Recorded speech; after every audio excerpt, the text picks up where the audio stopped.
I'm going to show you what you can be looking for to sell on eBay from your house.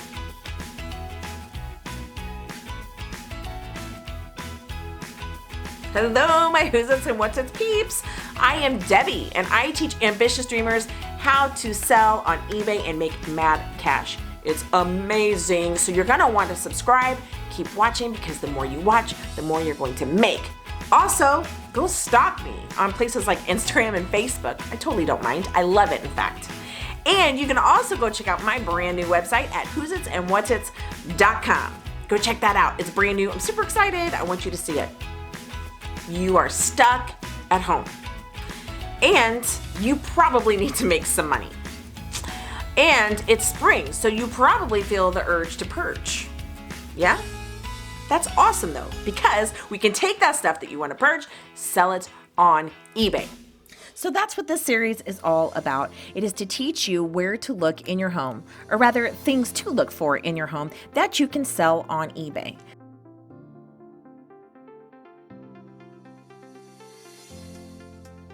Oh, again with the crafters.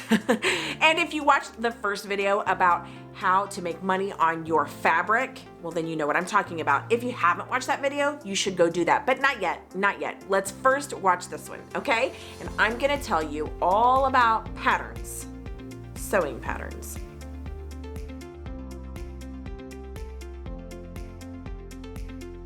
Okay, so let's go into the supply and demand characteristics, just like we did in the first episode.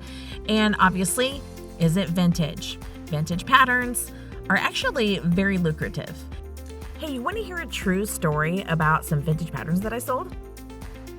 One time I bought a box of patterns at a garage sale, and she had like $0.25 a piece on these patterns, but she had tons of them. So finally I just went to her and I said, listen, I'll buy the whole box. How much do you want for the box?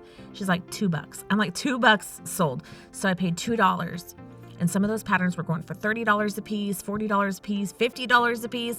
And when it was all said and done, I finally got like sick of going through all of those patterns and looking each and every one up, and somebody kept making me offers. So I sold the whole box at the end after selling quite a few for like $20 and $30 a piece, but I sold it to a Hollywood studio. How fun is that? A Hollywood studio bought my vintage patterns. I could only imagine it was to make costumes for a movie. Isn't that fun? Oh, and by the way, I made hundreds of dollars on that $2 box of vintage sewing patterns. Is it out of print? Did they stop making this particular sewing pattern? If so, it's worth a lot more money on eBay, chances are anyway. And it makes it rare. So speaking of rare, rare patterns, but it doesn't have to be out of print or vintage for it to be rare. It just means it could be a limited edition. So vintage, out of print, rare. Those are the supply characteristics of what makes a pattern worth more money. Is it popular? Hello, Frozen costumes. Frozen was huge for how long? Like, are we still singing Let It Go? Okay, so I'm ready to let it go, but seriously, there are popular patterns that can be worth some money. A designer or brand. Now, Vogue patterns are usually more popular and worth more money.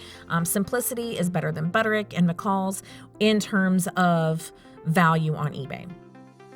I know I said that we were going to let it go, but just like I touched on with the Frozen costume patterns are very popular on eBay. So especially if you think along the lines of like historical costumes or Christmassy costumes, and I think it's for cosplay, it's for different historical events, but also you have a lot of steampunk fans. So I think that is why costume patterns are so big. So it doesn't matter what it is though, look it up if you have a costume pattern, because it just may be worth some money on eBay. There are also a certain number of craft patterns. When I say craft patterns, it's things like, like nursery decor or a purse or a hat or scarves. But what I'm really talking about here is like doll clothes. Doll clothes are huge, but I even seen one time that went for like a little tent, like a pattern for a kid's tent. So that's what I'm talking about when I say crafts. So you really just have to look up each and every pattern to see what it's going for on eBay. Let's do a quick refresher on how to do that real quick. And we're going to look up some of these awesome patterns that I have that I can sell on eBay, just to kind of give you an example. Okay, I want to start with the vintage patterns because they're a little trickier to look up because you're not going to find the exact pattern every single time. So you want to start broad and just put in the brand and maybe the type of item it is. You could put in dress if you wanted to, but you type it in, go down to the left-hand side and click on completed listings. Then when you get to that list is going to show you all of the ended listings. Now, you want to pay attention to the numbers that are in green, because if it's in green, that means the item sold. If it's not in green, that means it did not sell. So we want to pay attention to those. And in this case, I cannot find the exact match to this pattern. So, that's fine. I can kind of just gauge on an overall dress pattern in this brand. Now, I do see a lot of two that sold, so you could also put it together in a lot if you wanted to do that as well. But you could also go back over to the left-hand side, click on completed listings again, and it's going to bring up the list of all of the active listings. Those are the listings that are for sale right now that have not sold yet. And I do find this dress actually on active listings. That means somebody else is trying to sell it right now.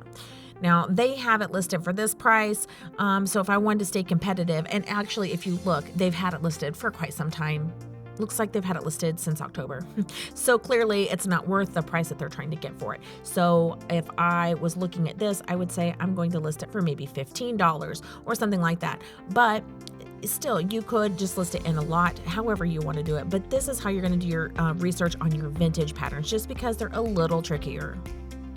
But with the rest of the patterns, for instance, with a simplicity, you can literally just type in simplicity and then the number of the pattern, and it's going to pop up with the list of the exact match. So these are super easy to look up. Don't forget though to go to completed listings and look and see what they're going for, and then just kind of gauge, if you want to sell it fast, do a buy it now and sell it cheaper than what everybody else is trying to sell it for right now. Kind of go for the cheaper price. But if you want to make the most, then don't be the cheapest, obviously. Just go for the highest selling one, and you can always lower it, and you can also accept offers. So it's completely up to you. But my professional opinion is that you use buy it now when you're listing these patterns. I just think buy it now sells better, and it usually sells for higher. If you look at the auctions that have sold, they generally don't go for as high as the buy it nows in this case. Here's a little bonus tip for you. Obviously, brand new patterns are going to sell a little bit better than used patterns. That doesn't mean, though, that used patterns won't sell. You'll just have to look it up and see if it's still worth anything when it's cut. But when you are listing a brand new pattern, it's helpful to put in the title uncut.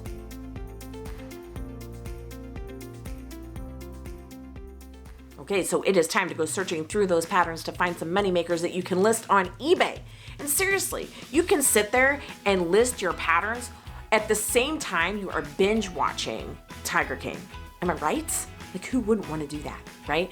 But while you're going through your patterns, you might want to go ahead and grab your fabric stash, because like I talked about at the beginning of the video and in the video before, fabric can be worth some money too, right? So if you haven't watched that video, go ahead and click on this video. It's going to explain all about fabric and how it can be worth money, what to look for, all those things. But you might want to pause your Tiger King episode and watch that, and then go back to your Tiger King episode. Okay? Right, cool cats and kittens?